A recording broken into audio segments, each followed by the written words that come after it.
1989, Jimmy Johnson was hired by Cowboys owner Jerry Jones as the successor to Tom Landry. I'm proud to be the head football coach for the Dallas Cowboys. And I'm excited to be the head football coach of the Dallas Cowboys. 5 years later, Johnson was gone. In order for them to go on from here, we have mutually decided that I would no longer be the head football coach with the Dallas Cowboys. In between, Johnson and Jones made history, turning a 1-15 team into two-time Super Bowl champions. The Cowboys are back on top of the mountain now. They were there in the 70s, fell off in the 80s. They're back on top now, and they should stay there a while. Wow. You know, Jerry and I, of course, went to school together at the University of Arkansas and finished our playing days there. And then we kept in contact somewhat throughout the years. He went into business, and I went into football. And when we talked about me coming to the Cowboys, he said, we're taking over the worst team in the league right now. He said, you handle football, I'll handle business, and we'll make sports history. No one thought the oil man and college coach could reach NFL prosperity so quickly.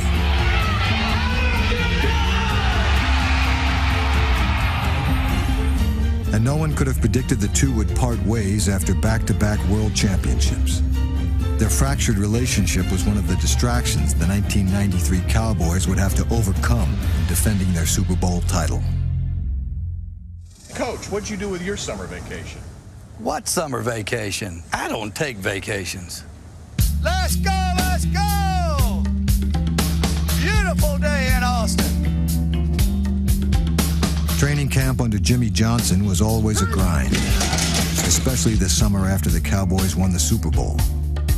In order to win back-to-back, you've got to work them. Because if you don't, they'll become complacent. Into it now, into it. Everybody's into it. Let the mind control the body, not the body control the mind. Oh, gosh. Training camp was never fun. Oh, yeah, Bill doesn't even have an earring. He's from the old school, you know. Bad to the bone. Bill Bates, number 40, was the Cowboys' special teams captain and one of the few holdovers from the Landry era. Bates was a true throwback who seemed willing to run through a brick wall, which is probably why Johnson kept him around. My first impression of Bill was we were practicing in shorts, and here we had Herschel Walker, who was our only Pro Bowler, and he broke the line of scrimmage. It was supposed to be kind of like two-hand touch, and here comes Bill across the field, and he just lays out Herschel right there with no pads on. I said, man, yeah, yeah, he's either crazy or he's extremely physical, and he was extremely physical. Oh, excuse me, buddy. You okay? You okay? I don't need to take clothes like that. I know it. I know it. You okay? Put the hat back on. Yeah, he got nailed. After suffering a knee injury in 1992, Bates was denied the glory of playing in the Super Bowl, a fate he was determined to avoid in 1993. I was so focused on rehabbing and doing everything I could do physically to get back to the Super Bowl. Here we go, here we go, here we go! Sharp now, sharp. Like a well-oiled machine. I told the team, I said, hey, we had a great team last year. We won the Super Bowl. Now, they've got to think about this, and they've got to give it some thought and not let it just go in one ear and out the other. Are they going to be better as an individual before next season? Right there, right there! Get in there, bees! Oh, ball! Come on, Judd! Hold on that damn football! It's a self-fulfilling prophecy. Treat a person as he is, and he will remain as he is. Treat a person as if he were what he could be and should be, and he will become what he could be and should be. There we go! There's a nice tackle! There you go, Dixon! There you go, Dixon! That's the way to stick it in there! Nice job of wrapping him up. All right, that's way to protect the ball, Judd. Run through him now. Good job, Dixon! I honestly believe that's the key to a great coach. Understanding your players, not only understanding them, but putting your players in the position to make the plays. 14-13, 10 seconds to go. We're behind the Redskins, RFK. All right, let's go, Lynn. We got to have it. Got a little wind behind you, got a little wind to the left. You got to be concerned about it. Let's go, Lynn. Focus in. Can you make it?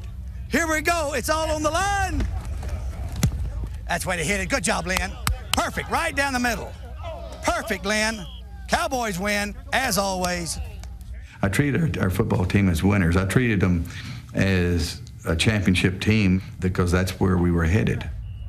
But heading back to the Super Bowl would be difficult for Dallas without one of its best players.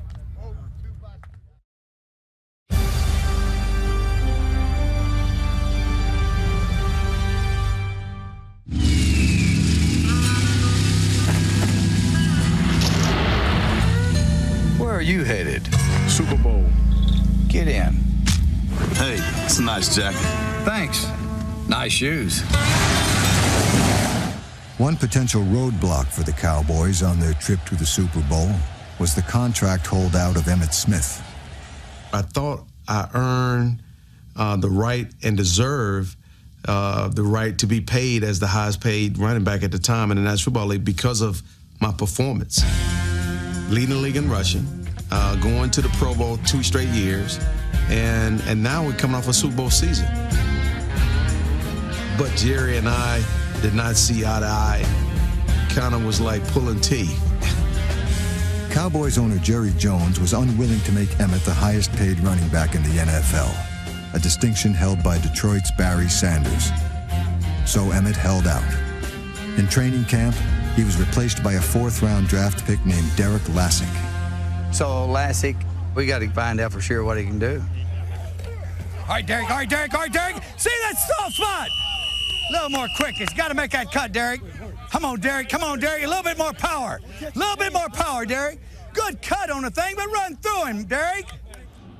August turned to September, and still there was no new contract for Emmitt Smith.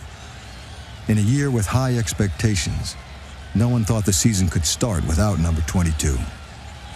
I probably did a very poor job of getting our team ready because me being naive and thinking that he was going to be there for the first game, I prepared the team to play with Emmitt Smith. And when he was not there for the first game, I was in disarray, and we did not play very well. Derek Lassick playing as a rookie wasn't getting it done. Everybody knew that we needed Emmitt back. I wasn't pointing fingers at Jerry or Emmitt. I just wanted it to be resolved. Without Emmitt, Dallas lost again a week later, this time at home in a Super Bowl rematch against the Buffalo Bills. Throws, and it's broken up.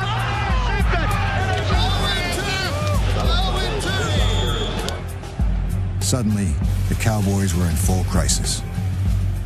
I just remembered that, we were, inefficient offensively, and our kicker missed a couple of kicks that could have won the game. I remember it was Lynn Elliott. He came over on the sideline, and I said something to him. He said, "Coach," he said, "I've just lost my confidence." That's all I needed to hear. I cut him and got me a new kicker. After the game, Charles Haley just throws his helmet across the locker room, knocks a hole in the wall, and hey, we've got it. We can't win without Emmitt. Oh, boy. With pressure mounting from all sides, Jerry Jones made the deal.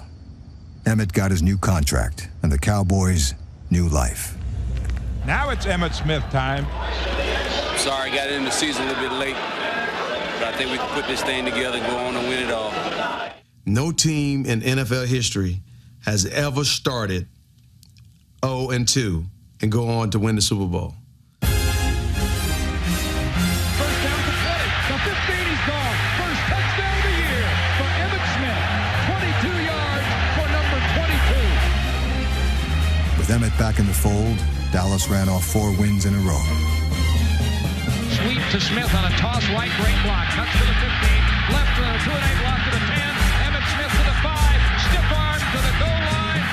Touchdown, Emmitt Smith. On Halloween, the 4-2 Cowboys traveled to Veterans Stadium, their own personal house of horrors, with the chance to move into first place in their division. So 6 years, we only won 1 game here. I never enjoyed playing in Philadelphia. Rainy Philadelphia, gotta love it. They call it the city of brotherly love. You get no love in Philly. Everybody in the stadium. It's totally against you.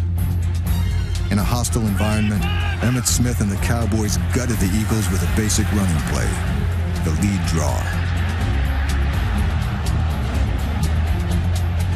It's the play that everybody tried to stop but couldn't figure out truly how to stop it. Emmitt, did he go right or left? Straight down the pipe on the last one. When we first got him, and we tried to run him on sweeps, and he really wasn't a good sweep runner. He's more of an inside runner. So the lead draw was our bread and butter. In a lead draw, the center and guard block down on the defensive tackle. The fullback leads through the hole, and Emmitt runs to daylight. It was definitely one of our plays where we as players, when we called it, we expected something big to happen. All right. Smith finished the night with 237 yards, and Dallas improved to 5-2.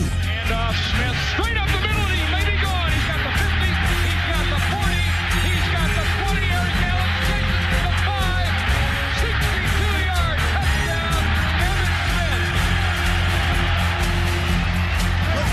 Hey, goal number 2, baby.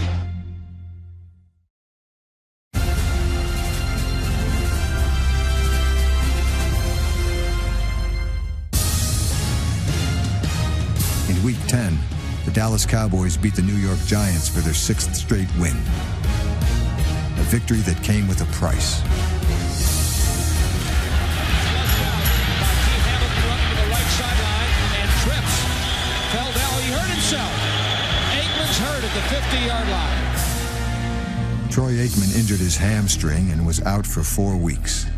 Without a veteran quarterback on the roster, the Cowboys turned to Bernie Kosar, who had recently been cut by the Cleveland Browns. When Kosar was released, my time with him at the University of Miami, I knew that he was a very intelligent player and he could come in and help our football team. And in fact, I even picked him up at the airport and I said, "Can you learn the offense in a week?" 3 days later, Kosar was starting against the Cardinals. Bernie stepped right in, calling plays, drawing plays up in the dirt, because he can't call the whole system out, tell the individual players what routes to run, and led us to victory. Kosar may not have known all the plays, but he knew where to go with the ball. Spins across the 25 and breaks a tackle. And he's on the 40, and he's going down the far sideline to the 15, to the 10, to the 5, and he's rolled out. Without question, he helped our football team in that difficult stretch. During that stretch, it seemed the only way the Cowboys could lose was if they beat themselves, or by some freak happenstance. Both occurred against the Miami Dolphins on Thanksgiving Day. It was snowing in Texas. It was obviously a crazy day because here you got snow Thanksgiving in Dallas. And of course, I hate cold weather and I hate snow. And so that should have been an omen right there.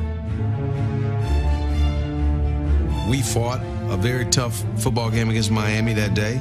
And late in the game, we ended up going ahead. Intercepted by Bill Bates. I mean, that was a lot of sliding. It was a fun game to play until the end of the game. Miami's trying to go in and kick a field goal with less than 15 seconds, I believe, left in the game. And if they make it, game's over. If they miss it, we win. We blocked the field goal. It's a 41-yarder. It's a first down kick. And it's blocked. It's blocked and rolling around at the 10-yard line. You can see the ball spinning around on the white snow. And everybody's saying, "Get away, Peter, Peter, Peter," meaning stay away from the ball, stay away from the ball. And all of a sudden you see one white jersey with a star on it come running out of nowhere. Yes! Oh, Leon Lett! Leon Lett! Oh, my goodness gracious. I think they get another shot. This is Miami's ball. Miami recovers the ball at the 1-yard line, so they get another shot. This time, field goal good, we lose the game. After that game, I felt so bad for Leon, and we couldn't find Leon. Where was he? And he's probably going to go kill himself. I was looking for Leon. Leon was back in the training room, and big old 275, 280-pounder, you know, tears in his eyes, and he's afraid he's going to get cut. And you know, I grabbed him there in the training room. I said, Leon, I said, hey, yeah, you made a mistake, but there were all kinds of mistakes in that game, and you know, you don't worry about it, because as long as I'm here, you're going to be a Dallas Cowboy. Leon was really upset about it, and I never forget a girl from one of the schools had sent him a note and said, gosh, Leon, don't worry about it. Last year during the Super Bowl, there was this guy that was going in to score a touchdown and had the ball ripped out of his hands right before he scored. It's not going to be a touchdown. It's not. So don't worry about it. People make mistakes all the time. It happened to be the same guy. It was going to be a 62-yard touchdown return by Leon Lett. Oh, Leon. The loss to Miami dropped the Cowboys behind the Giants in the NFC East. Worse still, rumors began to circulate that they might lose their head coach at the end of the season.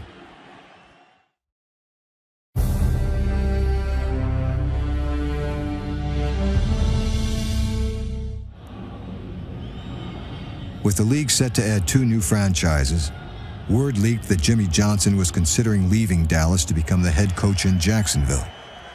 Naturally, this upset owner Jerry Jones, who had just renewed Johnson's contract.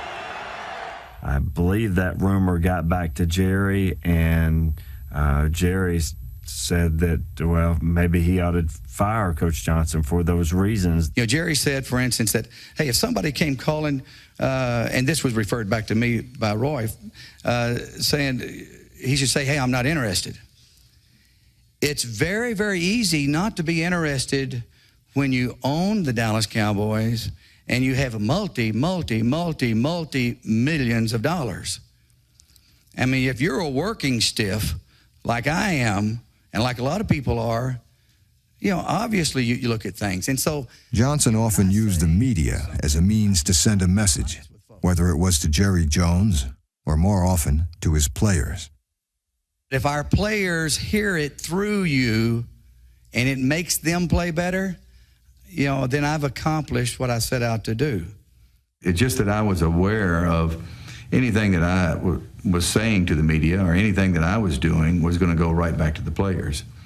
And so when I talked to the press, I just kind of visualized that I was talking to the team. What I'm having right now, I'm having a nice team meeting. Yeah. The former psychology major also employed more direct means of motivation. After a lackadaisical win over the Minnesota Vikings in Week 15, Johnson ripped into his players. I was infuriated at the team because we played so poorly. We won, but we weren't preparing ourselves for the playoffs. Coach Johnson made us feel like we had lost the game by 40 points and had gotten in Charles Haley's face and said he wasn't playing hard enough. Charles came in late after I'd already started my speech to the players.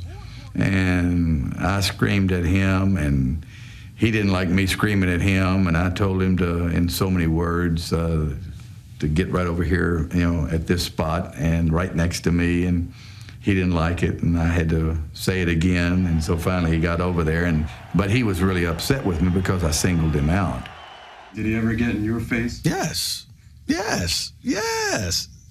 happened. It happened one time where he made me mad, but then he came back and said to me, you know I had to do that, don't you? And I said, yeah, I understand. He said, you understand why I did it?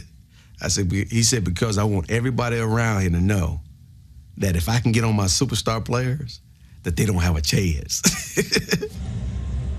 Jimmy had a way of pushing the right buttons at the right time and a way of keeping his ball club focused. The Cowboys had won their last 4 games to improve to 11-4, but their hopes for a division title came down to the final week of the regular season in New York. Emmett, hot up tonight, Emmett! You're gonna get hammered all day, Emmett! We needed to win this game against the Giants in order to secure home field advantage and secure that bye week. We had a lot of guys hurt. We needed to recover, and getting a week off before the playoffs started was vital to our team. All right, let's go now. Get after your ass. Let's go. The Giants didn't make it easy. Right before the half, I get a handoff, cut on the right side, and I'm off to the races. I'm not the fastest guy in the world. I'm not the biggest guy in the world, but I'm running.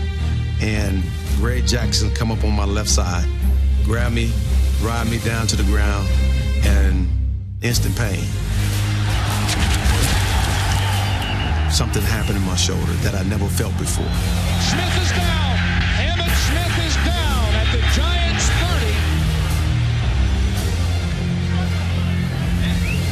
30. They take me to the locker room before the half.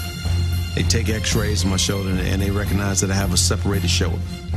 And they get very creative. They get a set of knee pads that you normally put in your pants. They tape them together, and they kind of cut a hole in the middle of them, and they place it up on my shoulder and tape it to my shoulder.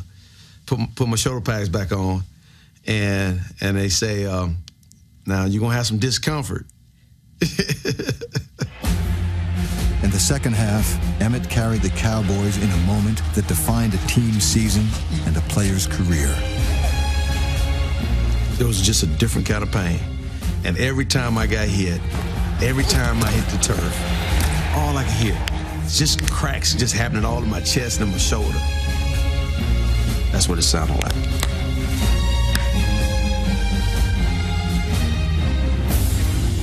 I'm sitting out on the football field saying to myself, no pain, no pain. I'm just talking to myself, no pain. And tears are rolling out my eyes. I'm trying to convince myself that there's no pain.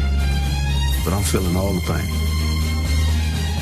In overtime, Emmitt pushed the Cowboys into field goal range.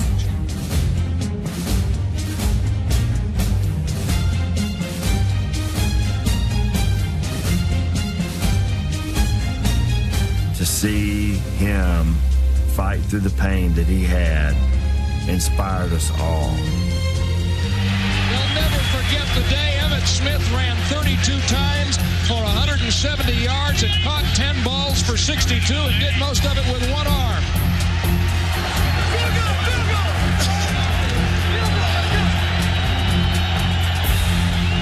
Here we go. 41 yards, good snap. The hold is up. The kick's on the way. Cowboys win. What a great game.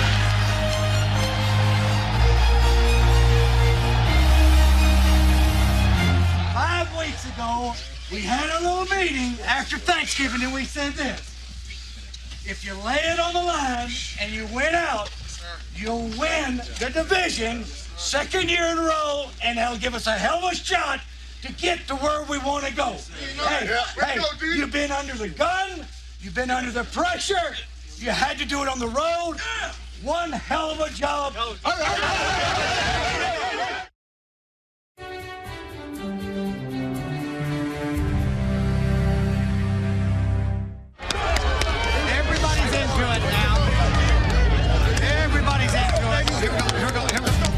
Although Emmitt Smith's shoulder was not nearly 100%, the Cowboys easily beat the Green Bay Packers in the divisional playoffs.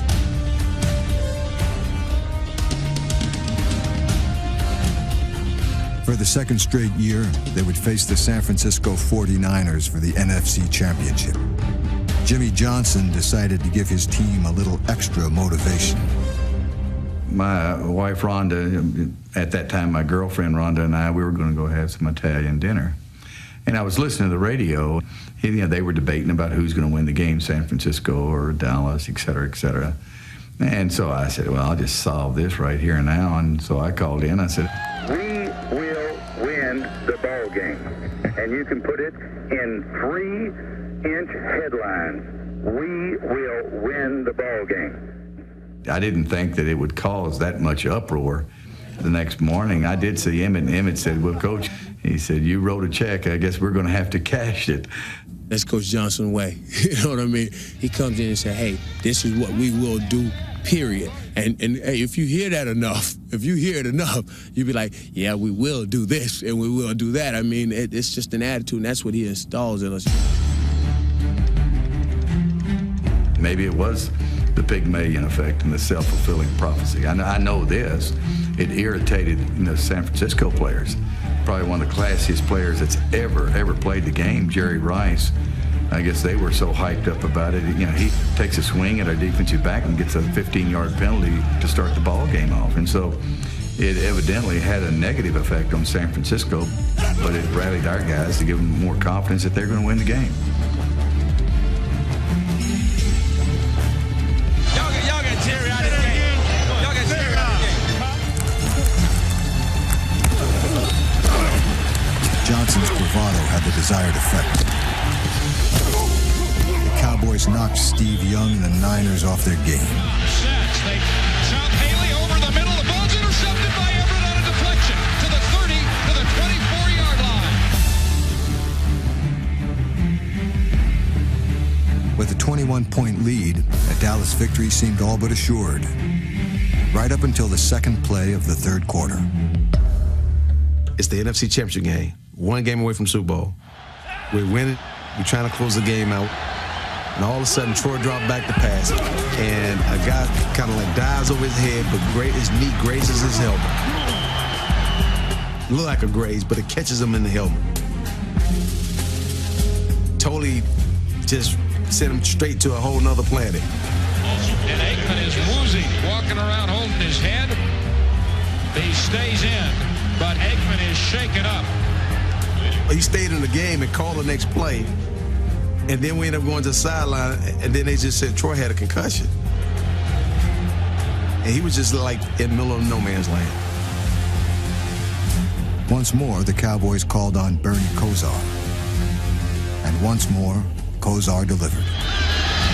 Kosar back to throw, short slant. Oh, Harper caught it, he's breaking away. 20, he's going to score to the 5, touchdown.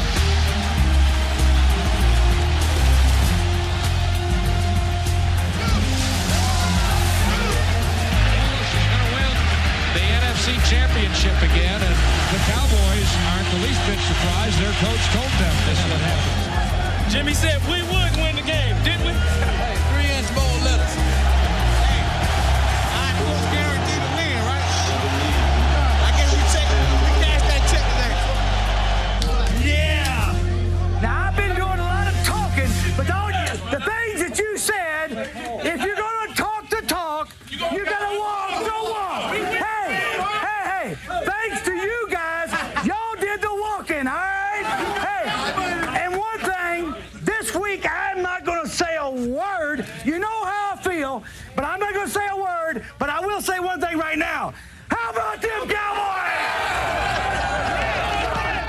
Dallas was headed back to its second straight Super Bowl, but doubts lingered about the health of its starting quarterback.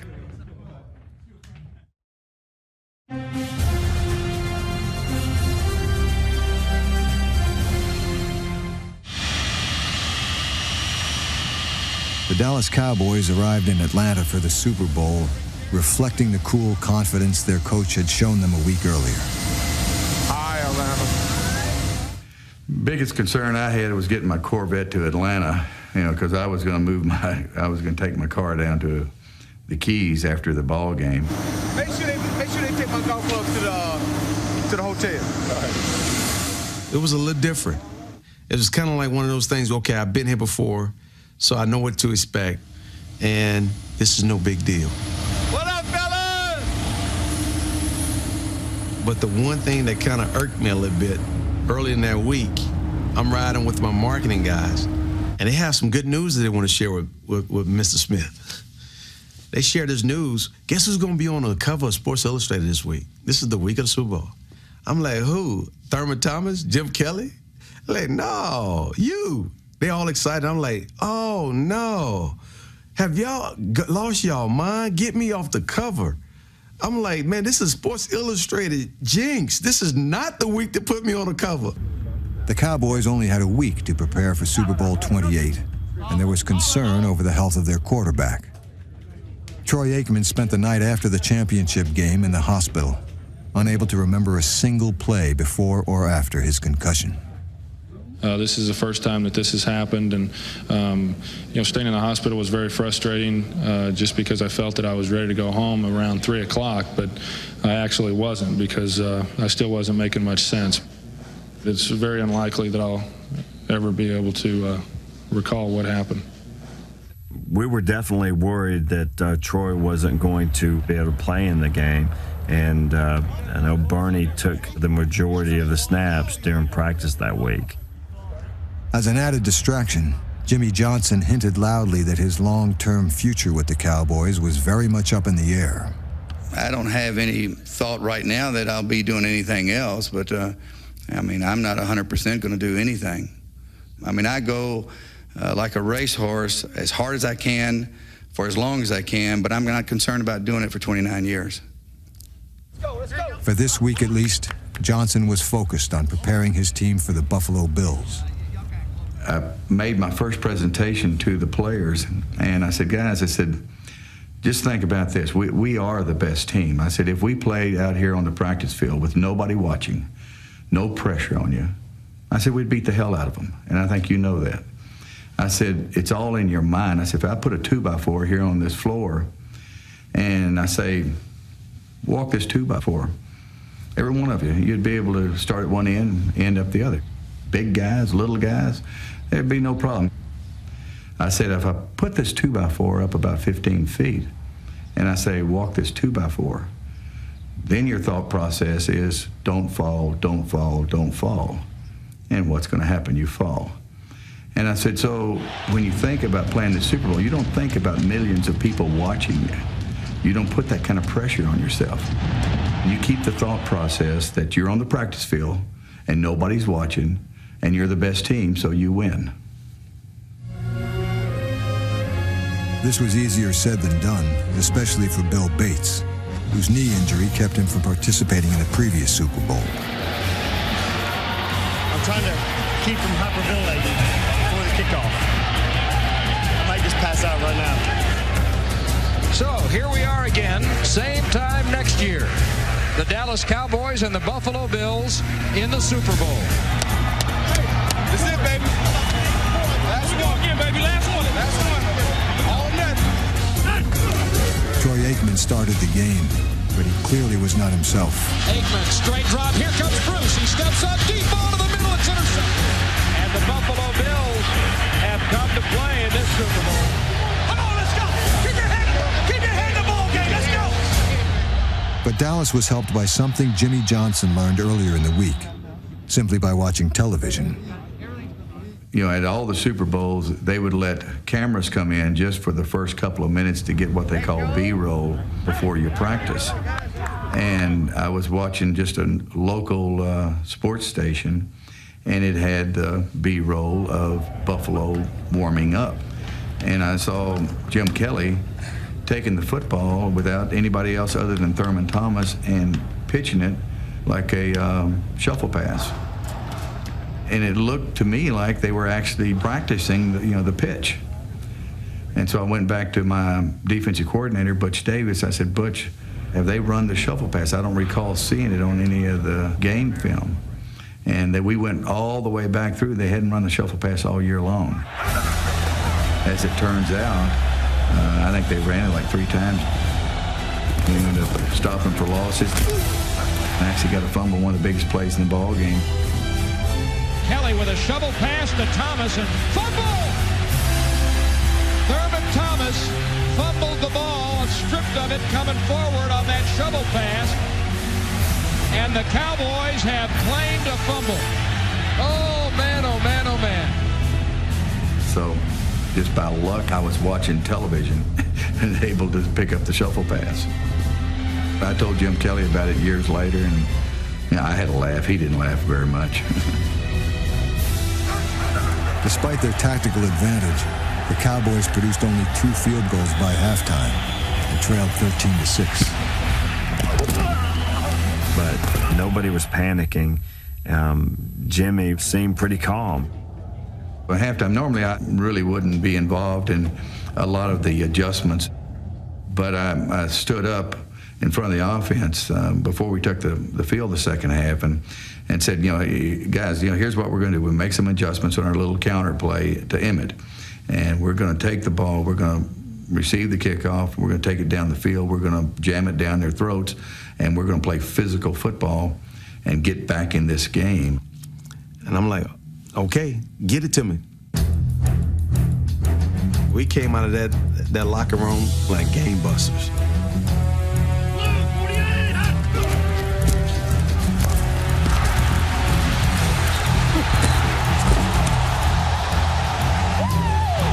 We felt like that if we're going to get back in the game, it had to be with Emmett because Troy wasn't at his best. And that's exactly what we did. We fed it to Emmett and took it down the field.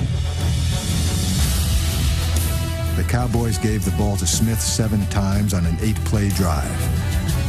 Smith for 9, Smith for 3, Smith for 8, Smith for 7.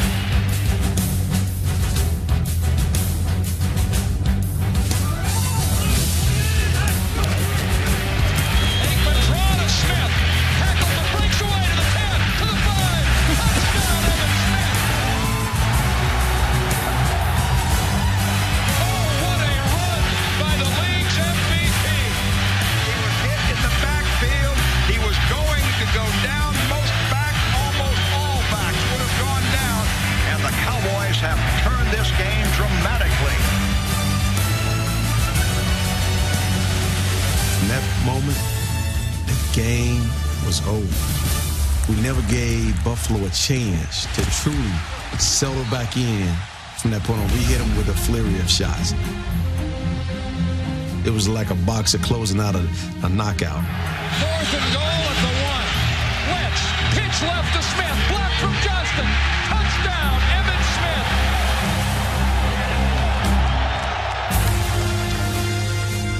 With 132 rushing yards and 2 touchdowns, Emmitt Smith was named the Super Bowl MVP. And the Cowboys again were crowned world champions. 2 in a row. How sweet it is. Yeah. Back to back, baby. Back to back, baby. Back, baby. Cowboys back to back in the half. Yeah.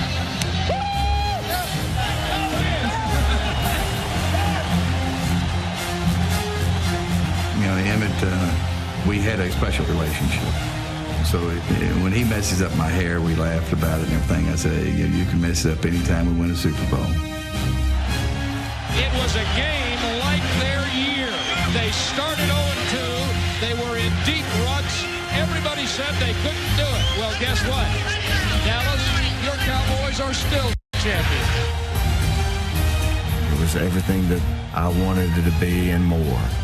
And after that game, I made sure that I found the Lombardi Trophy, and I would not let go of it. I wanted to cherish that moment because, gosh, I didn't know if I was going to be back there again. I think everybody's kind of gotten a kick out of Jimmy and Jerry and thinking that we were at each other's throat. When you win these kind of things, the only thing you're going to do at each other's throat is hug it. Jimmy Johnson and Jerry Jones stood on the winner's podium for the 2nd straight year. It was the last time they would stand there together. Johnson's tenure as the Cowboys head coach ended 2 months later.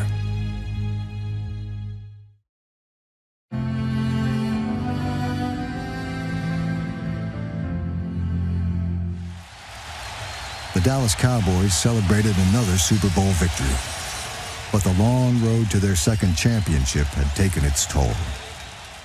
Winning the first Super Bowl was, obviously you're ecstatic after that. Winning the second one, it was almost like something that we had to do. It was a little bit of a relief. Obviously you're happy about it and you're enthusiastic and on, but it was a grind that season. Grind or not, there was talk of a dynasty in Dallas. Everyone was thinking about a three-peat. Everyone except Jimmy Johnson. In fact, Peter King, Sports Illustrated, was in the limo with me after the ball game and asked, he said, hey, you've got to come back because you win 3 in a row. It's automatic Hall of Fame. And I said, Peter, I said, I can't answer that. And he said, you've got to answer whether or not you're coming back or not. And I said, now's not the time. I don't really know if I'm going to come back. I knew that I needed to get away, pull back a little bit, you know, I was looking forward to going fishing down in the Keys. Did you think you were going right back? Oh, yes. There was no doubt in my mind. I felt like we had the ball club to go right back there and win another one. All of a sudden, something happened that threw everybody for a loop in the spring. The rumor has it, our head coach, Jimmy Johnson, and our owner happened to be in Orlando at the bar having some drinks. It might have been a little tipsy. That's the rumor. Here I am spreading more lies and more rumors, maybe. All of a sudden, they get on the wrong page. And words were said, and a couple days later, your owner's on the tube saying that Jimmy Johnson is no longer going to be our head coach. We have mutually decided that I would no longer be the head football coach with the Dallas Cowboys. And nobody could figure out why. This isn't something that has been just frivolously thought about. We have analyzed this from stem to stern. People want to make a big to-do about it was Jerry and I, you know, bickering and fighting. And more than anything else, I was ready to move on. I'd really never coached anywhere longer than 5 years, and so we'd had success. We'd won back-to-back Super Bowls, and I wanted to do something else. I'd even had it in my calendar the day that I was going to leave the Dallas Cowboys. As it turned out, I left maybe a month earlier, but I had plans all along to leave. Whether he left for himself or because of Jerry Jones or both, Jimmy Johnson was no longer the head coach of the Dallas Cowboys, and the players had trouble accepting it. I never thought it would come. Did I ever think it would come to that? How can you just won your second straight Super Bowl within 5 years of owning the organization? Fancy that. Then fancy firing the guy that just won, that led you to the two of them, that helped turn this whole thing around. No, I couldn't understand it, and I still don't. We've gone through a little transition here, well, maybe it's a big transition, but hey, the Dallas Cowboys will be right on top. I wish that all of us wish, hey, what could have been if the Dallas Cowboys had Jimmy Johnson as the head coach. Would we have moved on to win our third Super Bowl in a row? We definitely felt like we were going to be three-peats and four-peats. The franchise that Jimmy Johnson helped turn around won another Super Bowl in 1995. But they would never again be as dominant as they were in Johnson's last year in Dallas. Those Cowboys survived injuries, a holdout, and a power struggle. On their way to a second straight Super Bowl title, they overcame a year of distractions to once again ascend football's highest summit.